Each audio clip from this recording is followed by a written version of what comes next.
Seja muito bem-vindo ao canal Falando de Flamengo.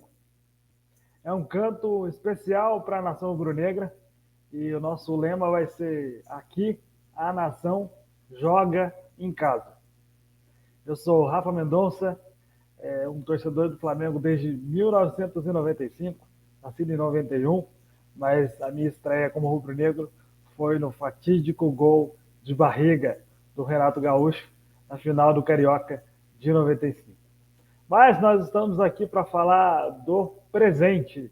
E o presente, com carinha de futuro, é Flamengo e Al Hilal, dois velhos conhecidos. Em se tratando de Mundial de Clubes, afinal de contas, o rubro-negro enfrentou o time árabe no último Mundial em que esteve presente. E era um time muito mais maduro à época, esse time do Al Hilal. Tinha Carrijo, que não joga amanhã, né, e foi reserva na maior parte do tempo nas quartas de final, contra o Wydad Casablanca. Tinha o Gomi, centroavante. Era um time bem mais experiente e bem mais ofensivo, tinha mais vocação ofensiva, até porque era um time que o Jorge Jesus tinha treinado. Então, boa parte desses jogadores, ou daqueles jogadores, sabiam que o futebol que eles tinham que praticar era para frente, né, para cima. E o Flamengo penou naquele primeiro tempo. Não foi o primeiro tempo fácil, até que logo no começo do segundo tempo, com uma belíssima jogada coletiva, acho que é um dos gols mais replicados aí na rede social, dos tempos do Jorge Jesus. O Arrascaeta empatou o jogo num belíssimo gol coletivo, né? A gente vai lembrar que foram vários toques na bola até chegar o Arrascaeta de gol vazio, né? O Bruno Henrique tinha condições de bater para o gol, ele viu o Arrascaeta no meio da área e só rolou para o uruguaio empatar o jogo, e depois o Flamengo tomou as ações, controlou as ações do jogo e acabou virando e depois ampliando, virando com o gol contra e ampliando com o gol do Bruno Henrique de cabeça, numa das atuações mais coletivas da época do Jorge Jesus. Depois chegou a final contra o Liverpool e acabou sendo derrotado no tempo da prorrogação, né? no extra time, no extra tempo. O Flamengo foi derrotado. Mas em 2022 o papo é diferente, na verdade, de 2023, né? Por conta da Copa do Mundo. Esse Mundial era para ter acontecido o ano passado, mas a FIFA, obviamente, em função da Copa do Mundo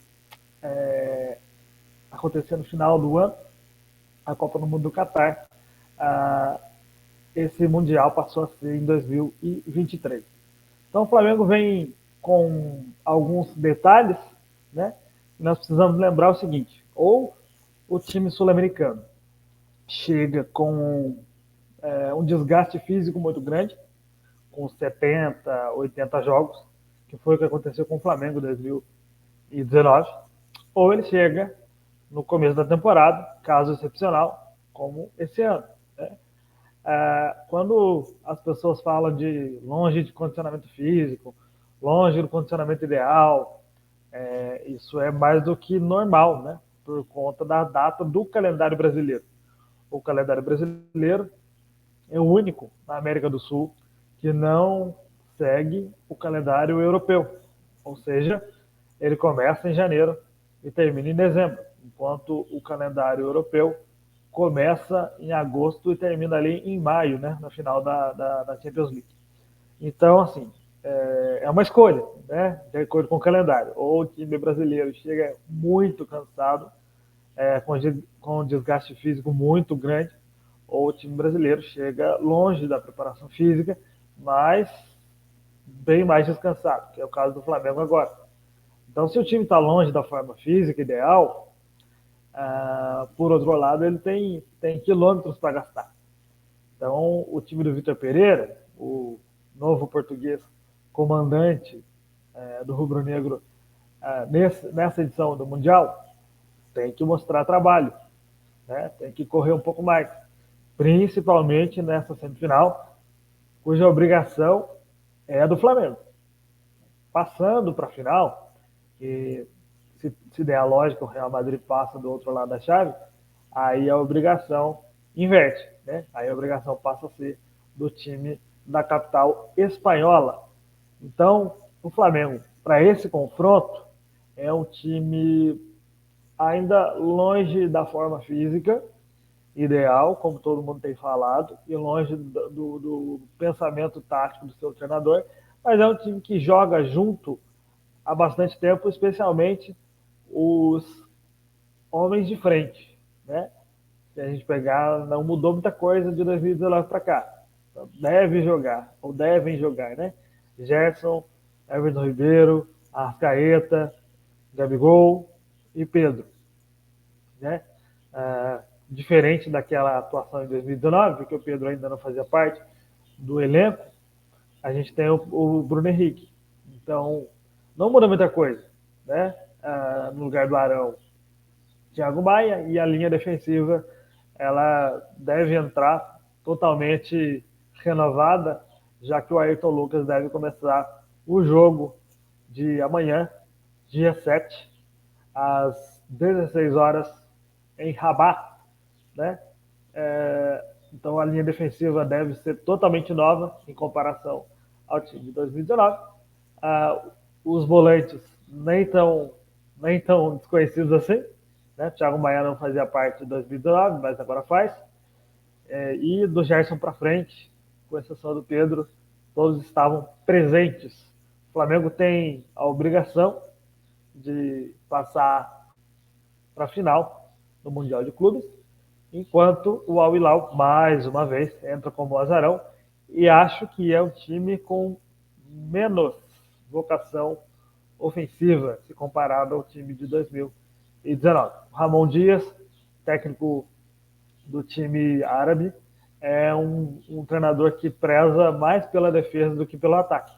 Então o Flamengo precisa ficar de olho nos contra-ataques, conhece bem uma das armas do adversário, que é o Michael. O Michael, pelo Flamengo, atuava na ponta esquerda e agora atua na ponta direita, então o Ayrton Lucas deve ter algum trabalho por ali, o que justifica a escalação dele, porque o Felipe Luiz, embora seja um absurdo de lateral direito, ele ainda está longe da forma física nesse começo de temporada, principalmente pela lesão na final da Libertadores do ano passado. Então, o Vitor Pereira deve optar pelo Ayrton Lucas, né?